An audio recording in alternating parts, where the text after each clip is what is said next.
Pinahihintulutan na ang paggamit ng Electronic Driver's License o e-license at online payment sa pagbabayad ng multa sa mga traffic violation. Ayon yan kay Acting Transportation Secretary Giovanni Lopez. Sinabi ni Lopez na maaaring ipakita ng mga motorista ang kanilang e-license tuwing may traffic stop kahit walang dalang pisikal na lisensya. Maaari rin aniyang bayaran online ang mga multa sa pamamagitan ng mga digital platform ng Land Transportation Office o LTO. Ayon sa kalihim, bahagi ito ng digitalization efforts ng LTO at alinsunod sa direktiba ni Pangulong Ferdinand Marcos Jr. na pabilisin at gawing mas maginhawa ang mga proseso ng hindi isinasakripisyo ang pagpapatupad ng batas trapiko.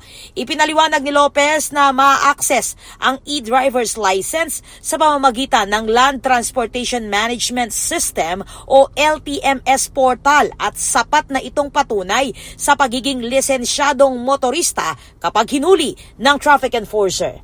Ako po, Patricia Mamangon para King News Force Pampanga. Balitang tutuking Balen, susuyo.